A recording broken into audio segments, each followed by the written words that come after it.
Are you tired of playing it safe, keeping your head down, and not allowing your true potential to fully shine through?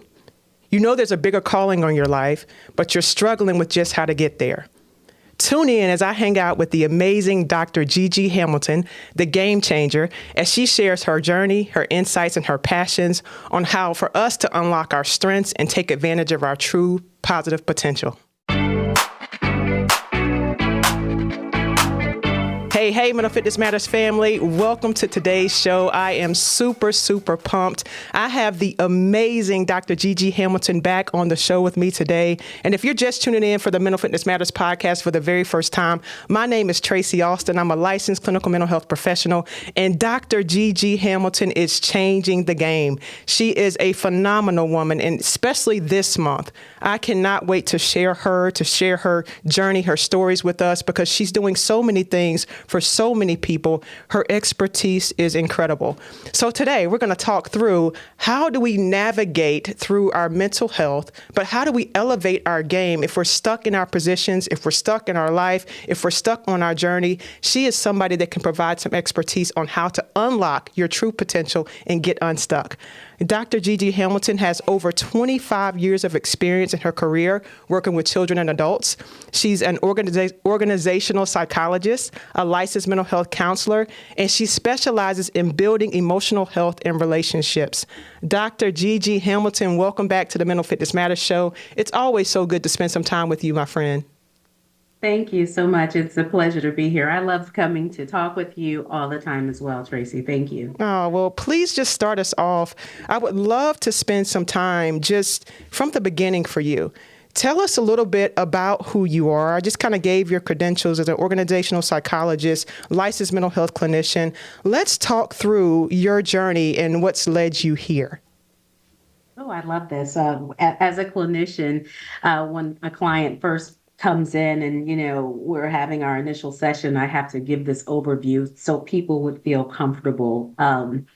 And I'll say that it started growing up. I grew up poor. I grew up in Ohio, Toledo, Ohio. And quite honestly, in the 80s, life was hard. The crack epidemic was around, and there were people in my family that really struggled with substance abuse. And so somehow I ended up working when I was working through my bachelor's degree, working for a residential substance abuse treatment facility. And my bachelor's is actually in communications. And so as I was finishing up that degree and working as a counselor in substance abuse, I realized that I was pretty good at it. Yeah. And so that led me to go back to school and then get my counseling degree. And so there you go. And after that, I joined the Army when I finished that degree, and I joined the Army and became a clinician in the military. So then leaving there, I ended up here in Charlotte, did a lot of work in agency mental health. So I've been really fortunate to work with a myriad of populations. I think people, when they meet me, they think you do a lot. But I do a lot because I also have a lot of experience. I've worked with so many different populations, and it's a blessing to be able to touch the lives of so many types of people because of my over 30 years now of experience. That is huge. And number one, thank you so much for your service and all that you're doing. You're exactly right. It does matter. When I think about feeling seen, feeling validated, feeling heard, that goes across the board, whether people look like us, sound like us, connect with us on our different interests, it matters. And, so how would you say, when you think about your service experience, how has that impacted your journey thus far, especially in the work that you're able to do with servicing others? Well, so it's twofold. There's the service of me serving in the military. One of the things that I believe that has been a blessing for me is to help those that are still in the military and those that are transitioning out. Understanding how that culture shows up really gives me the ability to talk to those that are in that position to have a relationship with them where they understand that I know what they've been through to some extent. I can't say I've lived everything they have, but I do get the culture. And so I'm able to help in a different way. And really just working with people of color, African Americans primarily, we have this shared lived experience that, automatically there are just some things you don't have to explain because we lived it as well as clinicians, and we can help you get to a place of healing just because we've been on those type of journeys as well. That's big. That is big. And Yeah. you mentioned something about, just being culturally competent. Yeah. Speak to that for a little bit. And in the work that you do, how does cultural competency kind of show up in your practice and the things that you're able to provide to people, creating that safe space? Because you're exactly right. There's some things that you don't necessarily even have to say you get because there's an alignment there. Speak a little bit to the importance of cultural competency and being able to sit across from somebody and create that safe space. Absolutely. Well, when you're talking about cultural competency, I teach at Northwestern, what, yeah, I guess I can't even talk this morning. I teach at Northwestern University, and I'm teaching a class right now, psychopharmacology, and we were talking about epigenetics Yes. Tuesday. And as it relates to our history, cultural competency is understanding that every person has this historical experience that led them to where they are today, to when they're sitting in the chair with you. What there's this historical component that maybe they've had trauma, maybe there's some family generational things that there's patterns and everything that allow them to end up in this place. And so we do the research, right? Mhm. If I'm working with someone that may be of a Hispanic descent, I want to know what your history is like so I can help you. I may have not lived it, but we want to talk about that and help you start to make some connections as to why you may be struggling with some family dynamics or some things that may be there that you're not even aware of. Yeah. And that matters, and Mhm. sometimes those barriers and those things, especially if they're not acknowledged, if they're not seen, it prevents people Mhm. from even walking through the door or walking back Yeah, through your door a second or third time. So yeah. going that step further, ensuring that there is some research done and the education behind and really trying to see people fully is big. Yeah. It's It's big. huge. It's really a big deal. And sometimes they don't even make the connections, Right. right? So Right. it's our job as professionals to be able to help them make those connections. And it's really important. I love when people get the aha moment. And it's not for us to live there. I don't want us to live in the history, but we have to understand the history so we don't repeat the patterns in the future. That's gold. And as you think about your journey and kind of moving forward, what has been some of the biggest things? This shows the Mental Fitness Matters show. I love to kind of hear what people feel like mental fitness means to them, but also what are some Mhm. things that you've kind of overcome that your mental resilience has been a big part of why you are where you are? Oh, that's a great question. Because I think sometimes there's this notion that as clinicians, we're exempt Right. from the struggle. Yeah. And can I be the first to tell you we are not? Yeah. Um, I've had some hurdles. We've had the pandemic. The Yeah. pandemic was really tough. I have diabetes, right? And so I can't tell you the fear I had when COVID first came out of, am I going to survive this? Yeah. Right? So that as a clinician was something I had to struggle with while helping others.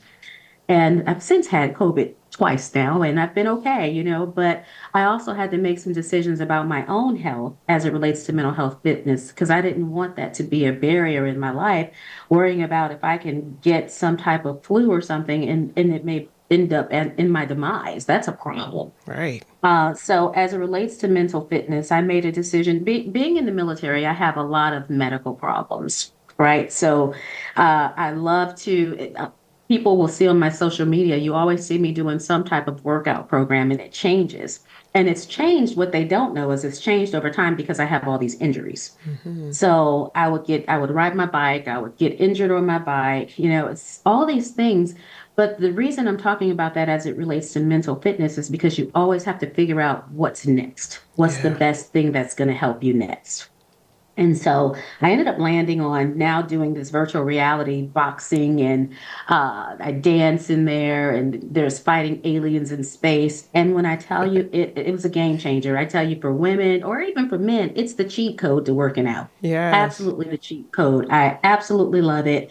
If you're a visual learner, I mean, you get immersed in these worlds and it's just you and what's in that world. And it is the best. I only do it for 40 minutes a day, and it is the best workout. So, and I need that. One of the things I know about myself, for my own mental fitness is I need to get that dopamine in my brain going Yes. on almost daily. That's where my creativity comes from. That's where thoughts about how I can help my clients in a better way come from. Mental fitness really means where are you at your best? What do you need to do for yourself to be at your best? I love that. And thank you so much for sharing.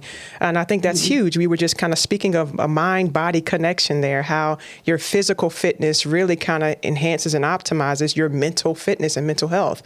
And they do go hand in hand, and I think being able to identify, like you're just talking about, what works for you. What's going to Yeah. help turn that brain on, turn on that creativity, unlock who we truly are, finding those spaces where we can just dive into. And I love that you're talking about the VR and the gaming. And that just kind of segue us into, I want to hear what's behind the name, the Game Changer. Talk about Oh, that. I love it. I love it. Thank you for What's asking that. behind the So we're name, gonna the Game Changer? Talk to us about that. Yeah, we're gonna thank my branding team, Social B, for that because we could not figure out how do we brand me. And I love it. what ultimately happens is we were talking about, well, what do you do? Who do you serve? Right? How do you show up? And quite honestly, when we had just the conversation, we talked about who I am. And we were joking one day, and I was telling them that, well, my friends call me the Olivia Pope of therapy, right? Yeah. Like, I just get it done. It's like I have the bat phone. I don't know if you've ever seen Batman back in the day when he had the basement and he had the red phone. Yes. My phone is like the bat phone where I will just get calls and I help people resolve issues, right? And people know that that's not anything we market. It's just people in my life know that if they're really struggling with something, that I'm the person to call to help them with that.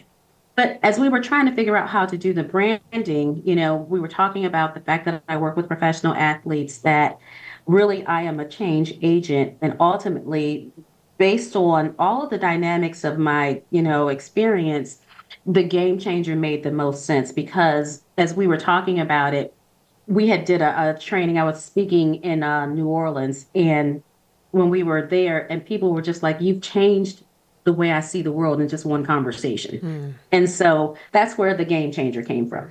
That's huge. That's powerful. That's impact. And when you think about that, and like you're saying, showing up in several spaces because of your expertise, and when you think about how the world connects, sporting events are like, the game is huge. People really Yeah. can get into competition, get into being the person that's on the back end and then kind of making their way to the top. People can get into consistency and training. And so when you hear that game changer and being able to really go a little bit deeper and unlock the truth of your game, getting to that next level, performing at your peak, I think it's genius. I think it follows on so many platforms, so many of the things that you're doing, so many of the innovative strategies that you're implementing as you're working with your clients.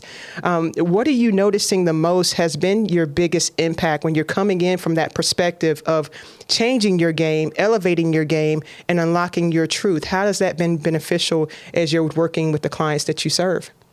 What's that Yeah, impact? and what you mentioned, it is really important because it doesn't matter your profession. It doesn't matter, what how you show up in life. We all have a game. Our life is a game, if you will. And so what we want to do is figure out how we can have the best game. And so the impact that I've had on people is helping them figure out how to get to their best game. So it's so individualized. And I think that's the thing that makes this so special. It's about what you're struggling with or where you're stuck and how we can help you get to that next level. I love that. And what are you seeing? What are you seeing? How, and when you think about the game, because identifying where you're stuck, I'm a former college athlete. I played basketball at Wake Forest University. And I remember so Yes. often, and I share this a lot with my community, that physicality, that's a part of it, but that wasn't really the hurdle. It was the mentality, it was the mindset. Oftentimes our wins and losses didn't come down to because we weren't training, because we weren't conditioned, because we weren't fast enough. No, we were training, we were conditioned, we were fast. But where we got stuck was the self-talk. the doubt. Yes. You know, when you think about losing, whether that's in life or in sport, the failures, all of those things compounding one thing after another when you're putting in the work, that mindset shift is huge. So when you think Yes. about the work that you're doing with your clients, how do you help people overcome the mental hurdles that they're facing in life? Yeah. And a lot of it is understanding where they're getting stuck. Yeah. Because all they know is they are stuck. Yep. Like all they know is I want to get a promotion, or I can't seem to get out of this dead end job, or I just can't figure out how to start my own business. I want to do these things, but I don't understand how to do it. And it's really frustrating. So you just mentioned it. It is the itty bitty pity committee that's in our head that tells us we're not good enough. It is Yeah. imposter syndrome that shows up that says at the end of the day, we all believe that we're fraud and the world is going to figure it out. Right. And so we have to help people dispel these myths and have them look at the reality of the accomplishments they've already made. Really help build that confidence and help them realize you can do anything you want. All you need is the right tools. So a lot of it is just helping, like holding hands, teaching people how to network, teaching people how to have small wins so that they can build their confidence over time. Those are the things that help change their games. I love that. You're exactly right. That self-talk, telling ourselves, getting connected to the right people, the right tools, having the tools in place. Oftentimes we're out here doing things maybe over and over again, but you don't really quite have the tools that you need to get the job done. Let's speak Right. to that, especially when we think about the communities that we serve, especially if there's barriers and limitations to our Black community for even getting into therapy, getting into seeing a professional. There's so many things that may be the myths and the stigmas around even entering a space to get additional and professional support.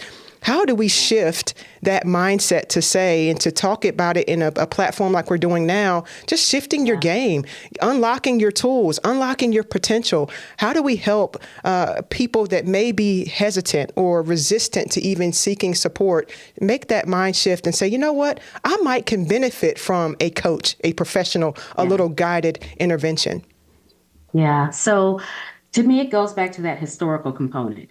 History matters, right? Yeah, And quite honestly, years ago, and even now, systems have been problematic for us, right? Systems keep us in bondage. Years ago, we couldn't trust systems. I remember being a kid, and you're not going to have some counselor come in and talk to me and have me taken away from my family. That's not right. what I want. So we don't trust systems, and so we still live with that today.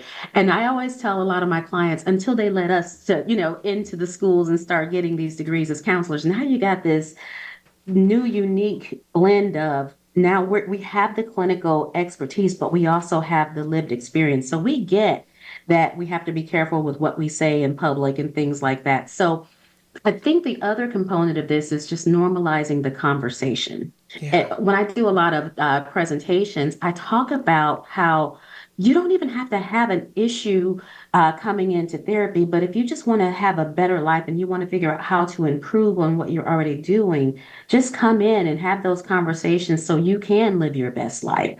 If we can normalize talking to someone to get different opinions and shift how we're seeing the world so that we can live better, it's just life changing. So I just think if we as Black clinicians have more conversations and where we can normalize the conversation and make people feel comfortable with talking with us, then it's going to really change the game. That's huge. That is huge. Normalizing the conversation. Again, Mhm. that simple shift in what we might consider people hearing that, this is a place that I can get better and feel better versus Yeah. this is a place I'm coming to because something's wrong and I need help and somebody's called me Yeah. crazy and dot, dot, dot. I think that Yes. language shift, that conversation changer literally can shift the mindset of somebody's willingness, but also the ability to receive the support and really being able to kind of heal and thrive. So I love what you're sharing there. And some of your work around, I'm very fascinated by the work you're doing from the emotional intelligence space. When we think Yes. about, really the emotional, can you speak to that a little bit? We're hearing that word more often, EQ, IQ, we're hearing emotional intelligence. Give us a little bit more about what that means and how that shows up. Absolutely. So I wrote my dissertation on emotional intelligence and women and their leadership roles and how we are able to use emotional intelligence in the workplace. And when you people talk about it all the time, but what does that mean? What is emotional intelligence? A quick way to think about it is there's four components of emotional intelligence. One is how we perceive information, right? If you tell me to turn right here and you really meant turn left, then I'm perceiving what you're saying and we're not communicating. We're not on the same page. The other thing is how we understand what you're saying. And then it's also how we use information. Then lastly, it's how we actually manage our emotions in the workplace or anywhere. And so, what I like about emotional intelligence when we're talking about it with clients is you have those four components, but what you really need to understand is how do you use it so that you can benefit in the communications.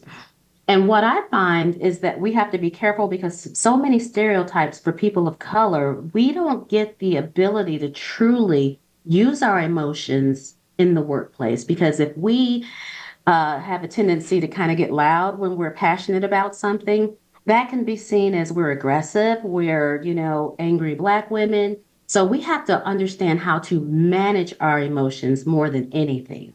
We can perceive what's being said, we can understand it, and we can manage it, but we don't get the ability to truly use our emotions. We have to be really cognizant of how we use our emotions. And I don't think a lot of people pay attention to that.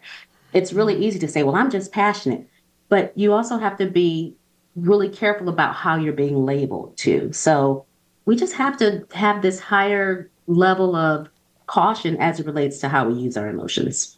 I love that. And I think what you're speaking to is you're talking about having that deeper level of understanding, use that word passion, and in that same sentence, sometimes being viewed as the angry Black woman, right? Or whatever that might Yeah. look like or perceived as. Perception is reality, So on both sides of that coin, on all sides of that coin, perception is reality. So I think for everybody listening to take a deeper look at self and become more aware about how things make us feel, getting in tune with our own emotions, because oftentimes, that passion can look and feel a way. Nonetheless, it's an emotion that you're feeling, but you're exactly right. How is that coming out? How is that being received? And in what ways do we begin to manage that? And so having a supportive place, but also a conversation that goes further so that because people are being judged and labeled all the time, you know. So I think that's a really important work and work that needs to be done through leadership, individually, because I think there's responsibilities on both sides of that. Yeah. And it's also important when it comes to communication in the workplace or even in our relationships. More often than not, when we're having conversations, we're triggered, right? Yeah. We're triggered back to our past, back to our childhood, back to places where we didn't feel the best. And so, what the problem with that is for example, if someone says to me, well, why are you acting so dumb, right? And Mm-hmm. if somebody called me dumb when I was in elementary school, now I'm feeling that. I'm not going to say to you, well, you just made me feel like when I was in elementary school. What I'm ultimately going to say is, oh, you're not going to talk to me like that again. I kind of automatically get jolted into fight, flight, or freeze because I've been triggered. And so, what we do in counseling is help people realize what those triggers are and help them learn to navigate through that. So, one, they're aware of what's happening with them. And so they can communicate better in relationships, in the workplace, because it's important. We don't really give enough credit to how, in conversations, we're being brought to feelings that don't feel good for us from our past and from our history. Yeah, that's gold. Thank you for saying it just like you said it, because that leads me into the next question. If people are wondering and curious, like, do I need to seek additional support or mental health support, or is a counselor the right option for me? How do I know when to go in? I think even some of the things you were just describing, sometimes we don't even know what's linked to our reaction or response. And it could be something that happened 20 years ago, 50 years ago, last week, So how do people assess whether a clinical or professional support would be right for them? That's a great question. So, the best thing to do is listen to that voice.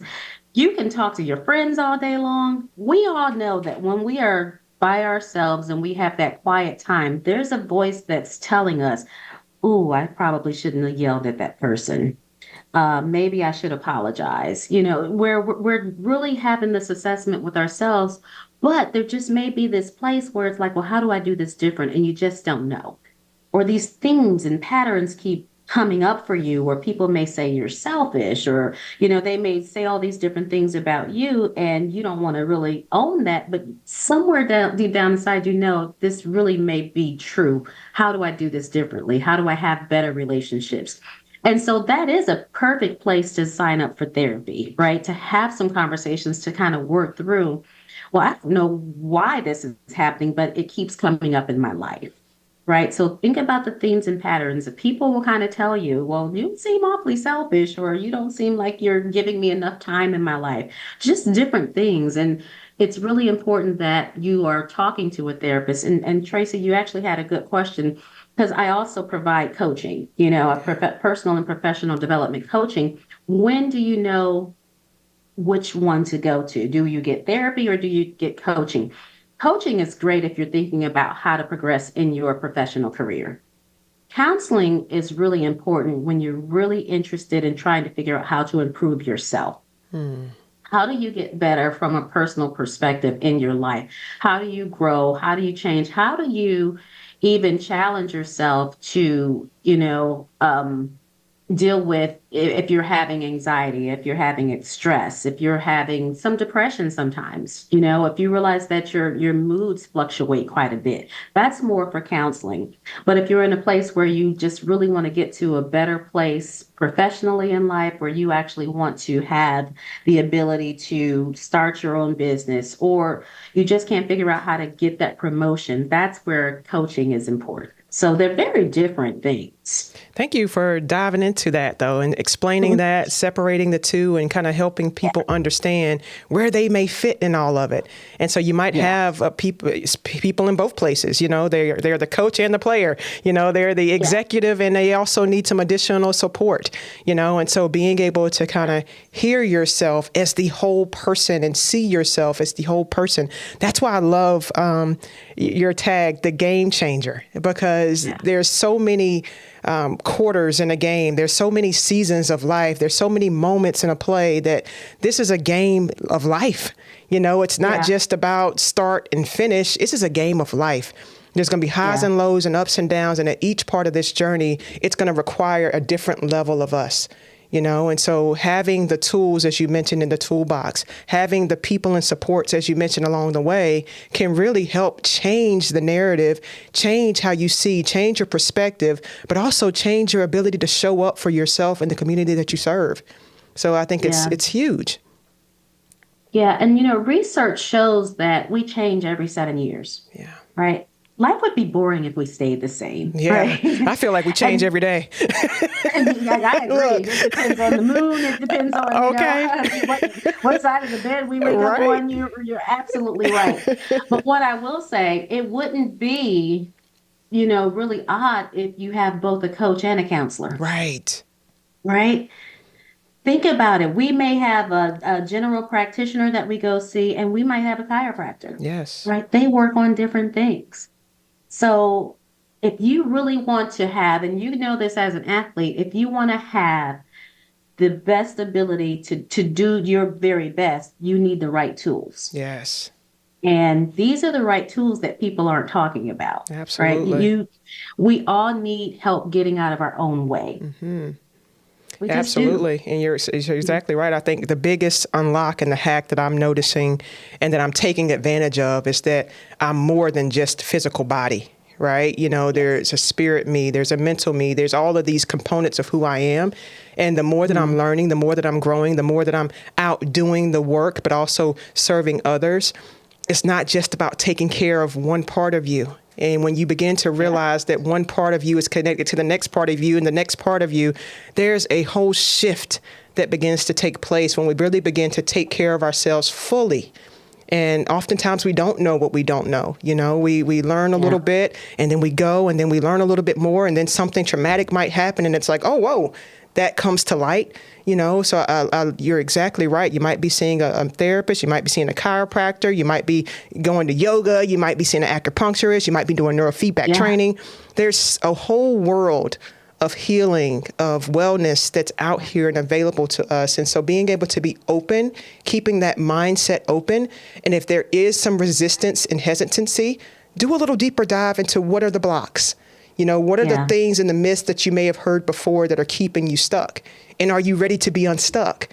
And if you're ready to be unstuck, there's people out here that are in position that can really help you unlock those stuck points and create a life of your full potential. It's big.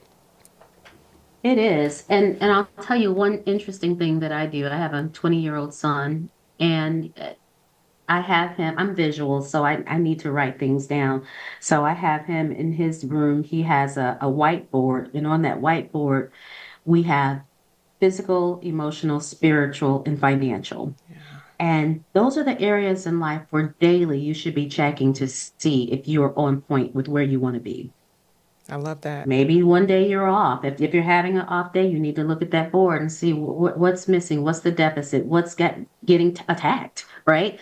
What's happening that day, and what do you need to do to get back on track? If you're not aware of your, like I call it's like a stool, right? It's the thing that keeps you in balance. And if you're not aware of, just seeing it every day, am I in check? Am I in tune? What's happening? Then you're just kind of on autopilot, right? It's like driving with no direction. So really our goal is to help you drive intentionally, is to help you have a goal, a place to go, and make sure that you're getting what you need on the way.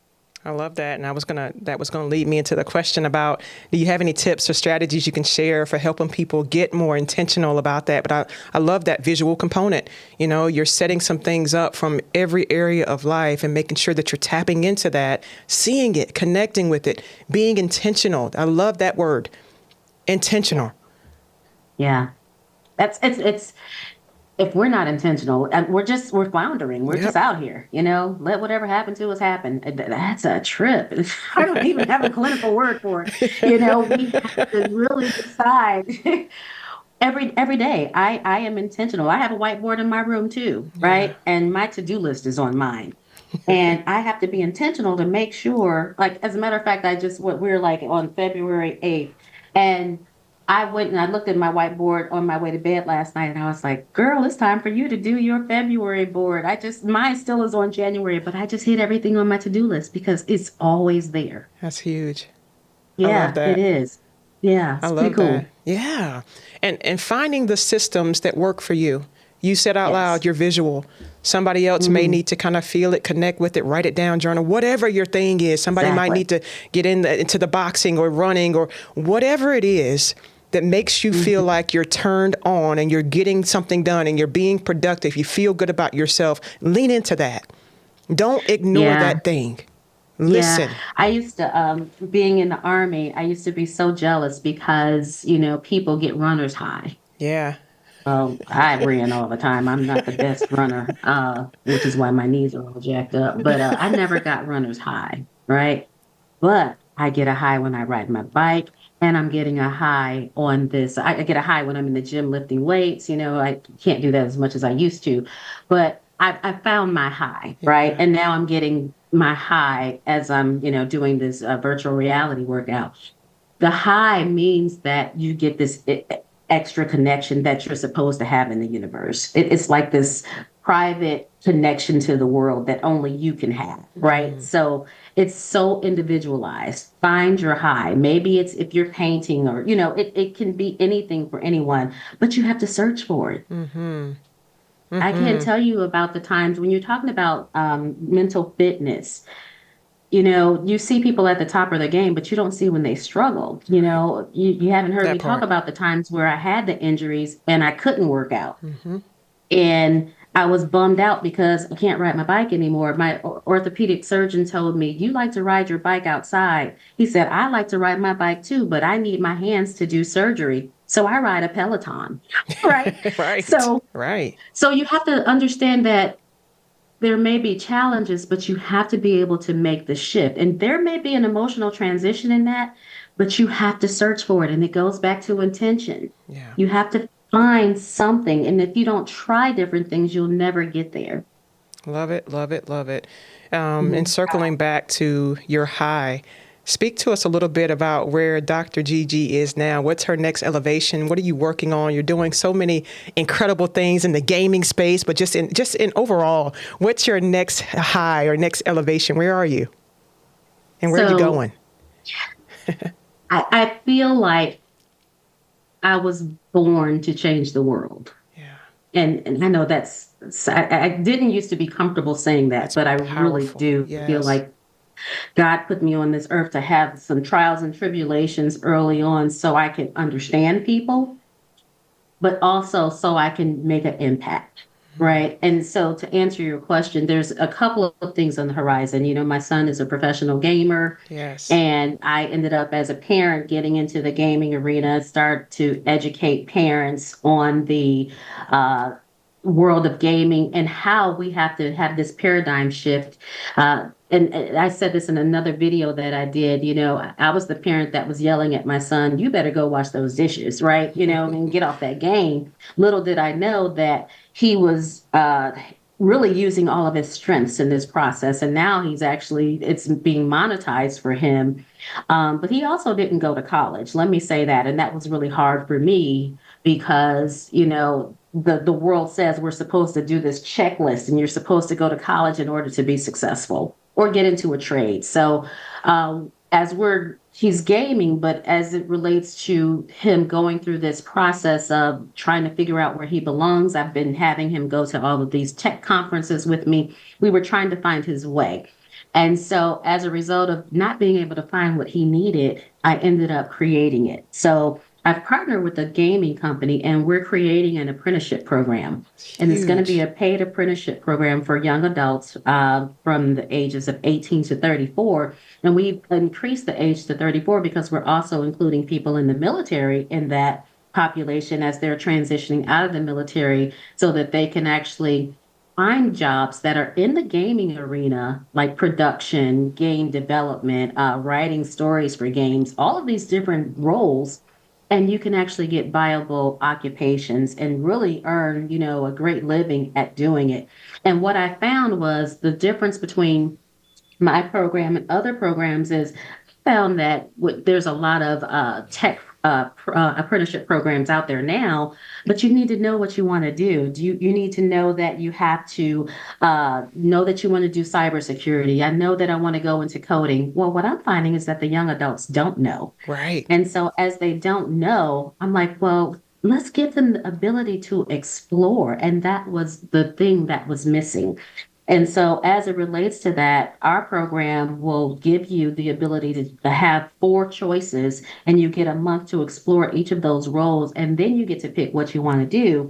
Then you'll get the opportunity to have a internship and then a paid job as a result of that. So it's pretty exciting. I am super excited about this. I think this is truly the game changer in this world. Yeah. So Yes. that I am so happy about because, and it's hard, I'll say this too, having an African American son who did not go to college, I am petrified that I don't want him to fall through the cracks. So I will do whatever it takes, Hmm. even create an apprenticeship program, That's right. to make sure that he's going to be successful in this world because just because he doesn't go to college does not mean he's not bright. That's Does not right. mean, and this is for all of our young adults, they have talents and strengths, and we have to help them cultivate those. Oh, So. You don't know how many Sorry, I people. went on a tangent. No, You no, started no, getting me no. to talk about this. I love it, love it, love it. Thank you for sharing that. And you can hear the passion in your voice and the direction and intentionality about everything that you're doing. And I know when you first started off, you're saying you feel like you were born to change the world and making an impact. So just know I salute you and I thank you. You are changing the world and you are making an impact and you're creating a safe space. And you just gave a perfect example. And I can't wait to interview your son and have him on the show because you're creating a space for people that may not have ever thought that was a reality, right? This gaming space is huge. You're exactly right. This is a game changer. And to be a mom and to be able to be open and have that mindset and allow him a place to play, and he's good at it, right? And now this is a job with him and for him. It's just, that is a game changer even of itself. And don't you apologize for going on and on about that. I thank you so much for doing that, because so many parents and people are listening right now like, oh my gosh, see, Mom? Exactly. Yeah. See? I tell you, the kids, they're like, or the young adults, when they hear me talk about gaming, they're like, yes, we get it. You know, they're like super excited. They're giving me high fives. You get some cool points for that. I do. Yeah. So. Yeah, Dr. Gigi, I can't. Language though that they use. They're like, okay, you don't have to do all that. Right, right. I can't thank you enough for your time. I want you to share with our audience, where can they find you and learn more about what you're doing, and also seek your support and services if available and want that? Absolutely. My website is drgigi.com, and the social media, my Instagram is at Dr. Gigi Hamilton. That's Gigi. And I look forward to seeing you all in social media. And the last thing I really would like to talk about is I do have a new book coming out. Didn't even get a chance to talk about that. Let's talk. Let's talk. You're good. Yeah, it's called The Cape Escape, and it really talks about the demands of the world that women deal with. And that means, you know, the world says we're supposed to be able to do it all. We're supposed to have this high earning 6-figure job. We're supposed to raise our children. We're supposed to have these gourmet meals done. We're supposed to wash the dishes. And the reality of it is women are trying to do all of these roles. It's almost like we have this superwoman cape on. And the book really talks about how you end up secretly struggling behind the scenes, because I work with a lot of the clients that are going through this. And ultimately, my book, The Cape Escape, talks about redefining your superpowers. And what we're doing is talking about how you ultimately can redefine your own world so that it fits for you, not the world, so that it's comfortable for you. Really setting some boundaries, talking about what makes sense for you so you are happy. And so I love that I created this, and I really just did it as recently. I did a post yesterday, and I talked about the senior vice president from Lincoln University, Dr. Candia Bailey, and unfortunately, she took her own life because she was really struggling with some things that were happening for her at the university based on the news report. And it just broke my heart because she felt like she didn't have a way out. You know, and that is so hard because to me, there's always a way. There's always a way out of a situation. And so she didn't have anyone to help her with that. And so that's where the idea of my book came from. I've actually done the Cape Escape as a training before, so it was easy for me to pull it together because I already know this, and I work with people every day doing this. So thank you for letting me just quickly talk about that. Absolutely. But I think it's going to help women really just redefine who they are and change their game, by the way. So, yeah. Of course, and change their game and give them some freedom and flexibility in all of who they are. I love the title of that. When is that coming out? Is it a release date coming up soon? It's coming out in March, actually, and just in time for Women's History Month, too. So, yeah, it's coming out soon. Yeah. Oh, that's so great. Maybe we can have you back in March when you launch that thing there, too. And so looking forward to that. Thank you so much for all you do and for who you are, all you serve and continue to do. Super excited to continue to follow you on your journey and all the amazing things that you will continue to do. It's Dr. Gigi Hamilton, family. Make sure you go back, listen to this episode, share it with your loved ones. There's so many nuggets and gems in here. Wherever you are on this journey called life, of this game of life, don't be afraid to plug into yourself. Elevate your character, elevate who you are at every level of your being.